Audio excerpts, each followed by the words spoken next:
Dostlar salam. C++'dan kodlama dersimizin 3-nji hoş geldiniz. Bugünkü videoda üýtgen ullukları ekrana ýazdyrmak diýen temany göründirmekçi.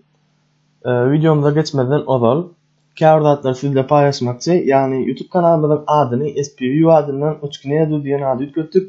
Bundan öýle YouTube kanalımızın ady Uçkine Edu bolup dowam eder. Indi bolsa dersimize geçelim. Yani üýtgen ullukları ekrana ýazdyrmak. Üýtgen ulluklar olanna İngilizcesi variable, Türkçesi olsa değişkenlik adlandırılıyor. Yani C++'da bir neçe tane üýtgen ulluklar var. Bugünkü dersimizde 3 tane üýtgen ulluklar hakkında koordinatlar öğreniriz. Birincisi integer, ikincisi string, üçüncüsü olsa float. Yani integer'den başlayalım. Integer demek takik falan, yani integer numbers demek takik falanlar demek. Yani minus tükönüksüzlükten plus tükönüksüzlüğe çenli dowam edip gitýän sanlara diýilýär. Yani sanlar hiç ýeri nokody ýok. Yani 1/10 olar ýaly sanlar däl. Takik sanlar yani 1, 2, minus 1, minus 2, 0, 3 olar ýaly sanlar. Has goçunmak üçin meselem kodlama ýazyp görelim. Diýeli. İlkinji bilen integer'ın formaty. Yani integer adlı üýtgen ullugymyň C++'daky formaty int diýip adlandyrylýar. Yani int üýtgen ullugymyň formatyny ýazdyk. Yani üýtgen ullugymyň görnüşini C++'a tanatdyk. Soňra bolsa üýtgen ullugymyň özüni tanatýar C++'a. Yani x diýelim. Yani näme ýazsaňyzdan bolýar? San diýip ýazsaňyzdan bolýar, ýa bolmasa men diýip ýazsaňyzdan bolýar hatda. X diýip ýazalyňda nokota goýmagyňdan soň aşağı setre geçýär. X adlı üýtgen ullugymyň bahasyny tanatýar C++'a. Meselem 7 diýelim. 7 diýip tanadalyň. Yani nokota arkaly setre götürdiň. Yani ýene täzen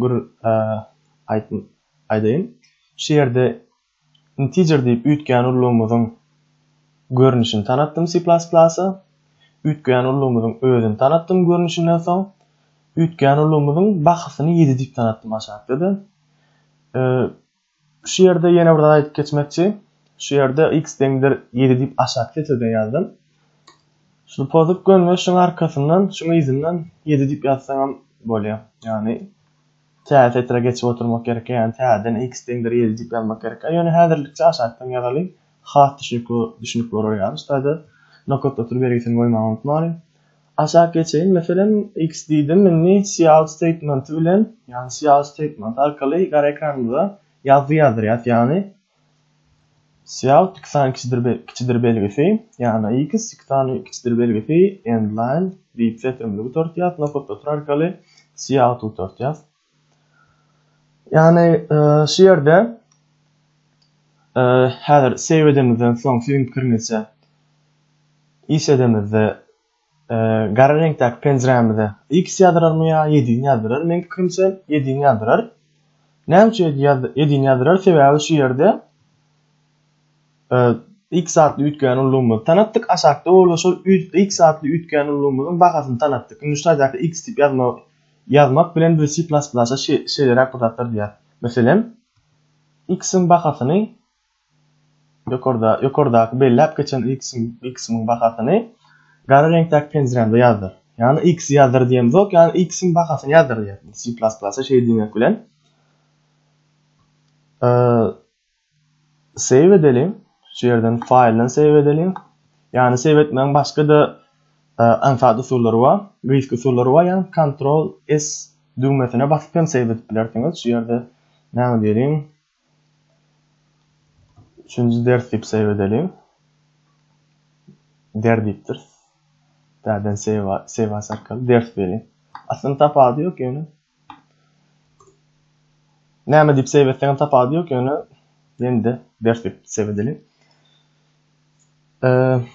Indi ketýän adymyz f9 arkaly compile etýär, soňra f10 arkaly işletýär. Yani ýalňyşlygymyz barlýar ilk bilen, soňra f10 arkaly compile etýär. Görşüňiz ýaly 7-nji çykardy. Sebäbi şu ýerde üýtgen ullugymyň bahasyny 7 diýip tanatdym C++'a. Indiki etmez adymyz, ýani şu ýerden täden bir cout ýazaly. Yani cout statement'yny ýazyp ekrana täden bir zat ýazdyralyň. Meselem 7 diýip ýazdyralyň. Siziň pikiriňizçe şu 7 diýip ýazdyramyzdan soň F9 arkaly compile edip F10 arkaly iş edemizde gara renkli ekrana näme çıkarar? Meň pikirimçe 7 özüň çıkarar. Sebäbi şu ýerde bahasyny, ýani üýtgän ulgamynyň bahasyny 7 dip berdik. Ýokarda hiç ýeli kemçilik ýok. Aşakda şular ýaly, ýani üýtgän ulgamynyň bahasyny 7 dip berdik. Şu ýerde ýene 7 ýazsaňam hiç ýeli tapawut edenok, ýani ýende F9 arkaly compile etýäs, F10 arkaly işletýäs, ýende gara reňkdäki ekranymyzda 7 çıkarýar. Ni geçelim. Täze bady. Diýen şu ýerde ýende täzen Cout ýa-da iki sany kiçidir belgisi. Ýani goşadyrnaň içinde X ýazýar. Şu ýerden ýende iki sany kiçidir belgisi, endline arkaly feature ýaz, nokotot arkaly Cout ýaz, F9 arkaly compile etýäs, F10 arkaly işletýäs. Görüşüňiz ýaly. Şu ýere X ýazdy. Näme üçin X ýazdy? X ýazmanyň sebäbi integer kısımly, ýani üýtgän ullumyzy Cout arkaly gara reňkdäki penjere ýazdyrjak bolamyzda hiç ýyl goşadyrnak adam ýok. Ýani üýtgän ulluklary Cout statementy arkaly gara ekrana ýazdyrjak bolamyzda hiç ýyl goşadyrnak içinde ýazan ýok. Goşadyrnak içinde ýazsak, ýani bir başga zat dikkat. Meselem goşadyrnak içinde ýazsak, ýani goşadyrnak içindäki zat göni gara ekrana çıkar dip C++'a ýüzlenýümiz bolar. Şoň üçin şu ýerde meselem üýtgän ullumyzy gara reňkdäki ekrana çıkarmak üçin ýani goşadyrnaň içinde ýazmaly däl. Goşadyrnaň içinde diňe şu goşadyrnaň içindäki zatlary ýazdyryp. Niketde etmezadymyz, ýani ýene bir zat barlak görelim. Meselem şu ýerde Cout statement arkaly täzen bir zat ýazdyrjak bolup görelim.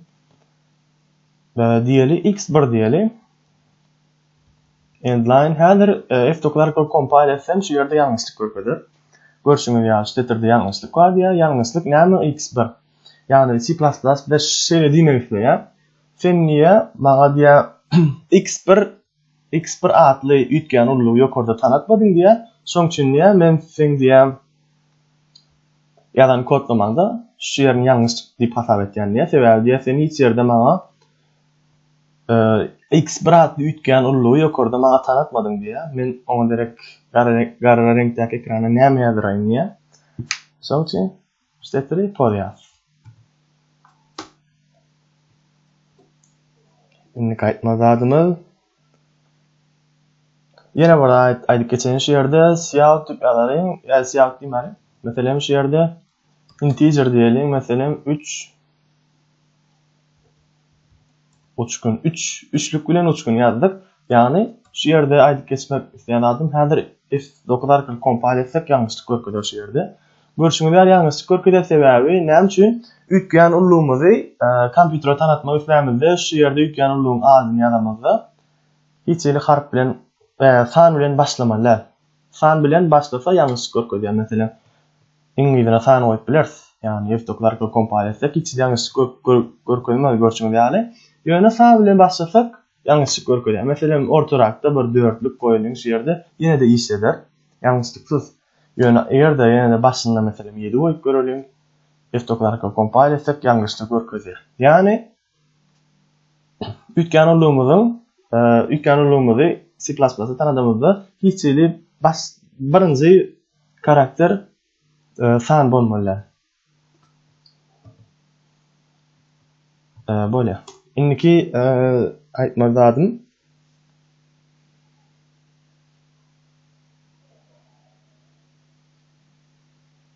Ýani bir ullukan programa ýazjak bolýar diýeli. Meselem şonu diýeli bir näsany integer üýtgän ulluklar gerek diýeli bize. Meselem X, Y, Z, I, U soraýaly bir näsany üýtgän ulluklar gerek diýeli. Meselem diýeli Y gerek diýeli.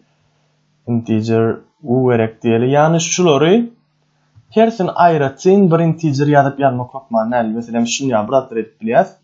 P diýeli, O diýeli, I diýeli, U diýeli, Y diýeli. Şuların hemmesini aýratyn integer de yazmak yok mana, yani ayrıca integer formatlı ütgen bilen yazmak yok mana.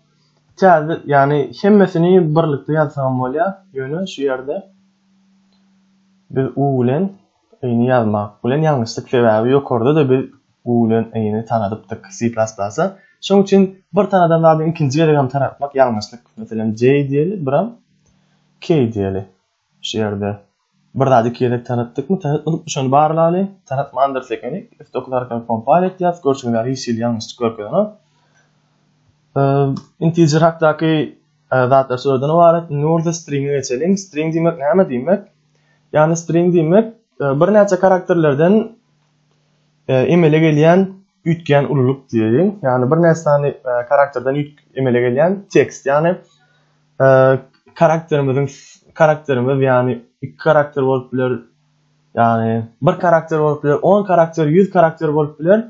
Ýöne şonu C++ özüne mesela string formatını yazamızda text görünüşüne kabul etýär.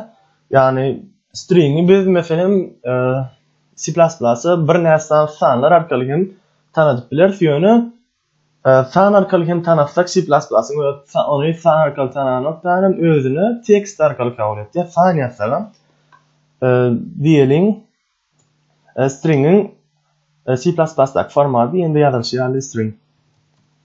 String diýeli, meselem näme diýeli? String x diýeli. Şerde x'in näme dönýär? X deňdir diýeli.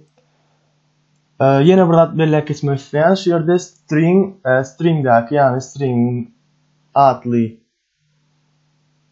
ütgen ullugy şeýere tanatdyk. C++'a şoňa şakda şu x adly ütgen ullugymyzyň bakasyny berjek bolamyzdy. İki san boşadyrnyň arasyndan ýazýar. Şonu ýatdan çykaram bak. Meselem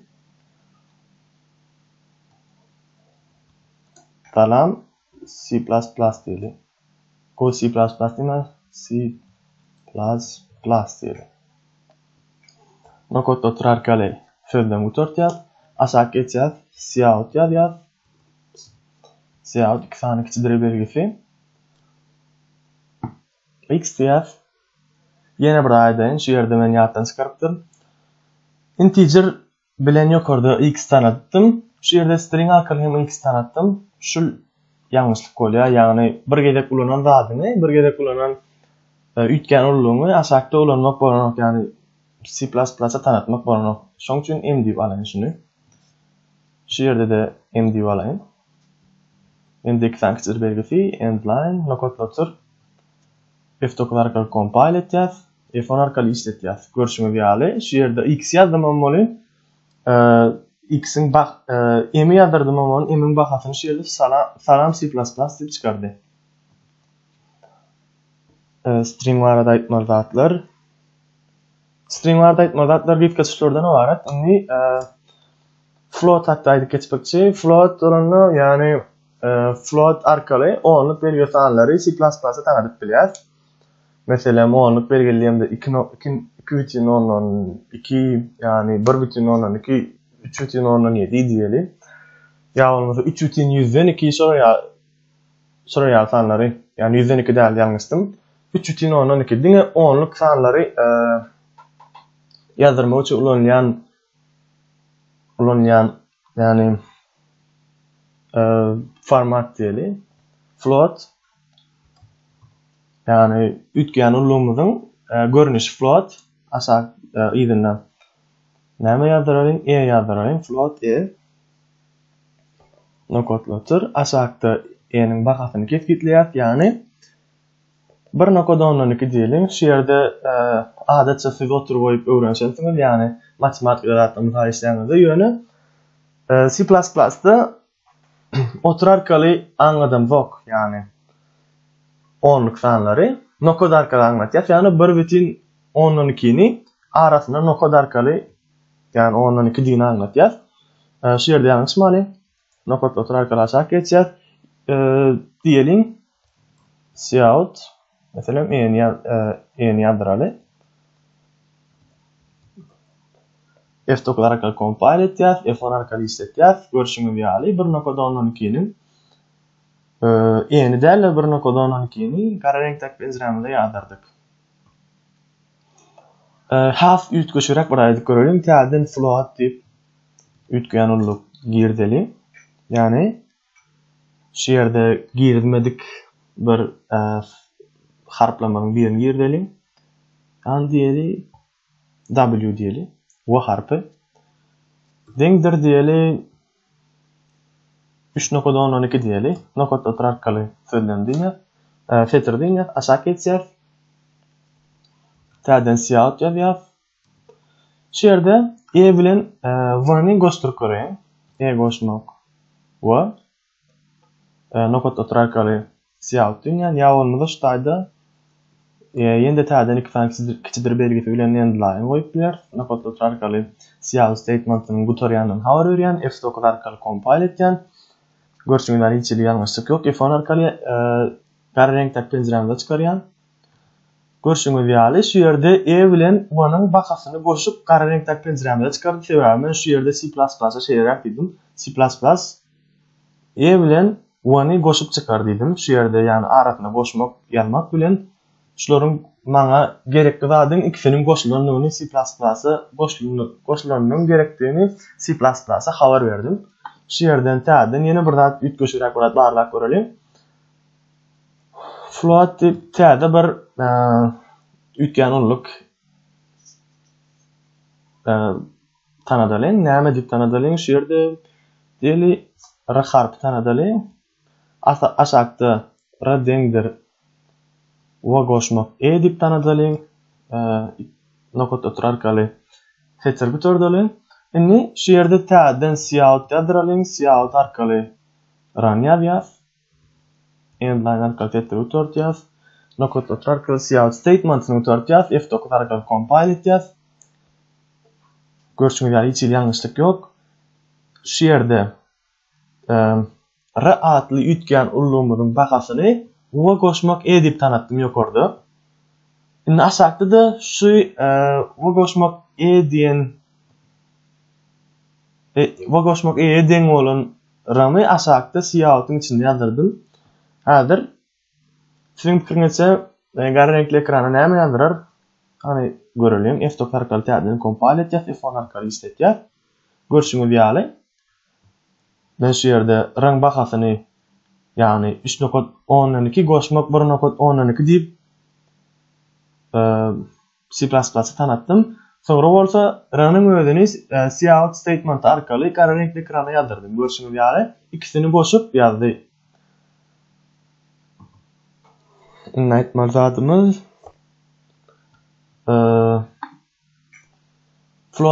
float hakynda aýtmal zatymyz şurdan ibaret. Yani bugünkü videom şurdan ibaret. Eger düşündürüşinde käbir kemçilikler bar bolsa aşagdaky tefsirler bölümine öz tefsirlerini galdyryp bilersiňiz. Ya bolmasa şu video hakynda düşünmedik zatlaryňyz bar bolsa aşagdaky tefsirler bölümünden öz tefsirlerini ýazyp bilersiňiz. Ya bolmasa açıklama kısmına öz mail adresimi goýar. Şu ýerden ma kontakt edip bilersiňiz. Indi videoda görüşýänçe koşsa bolun.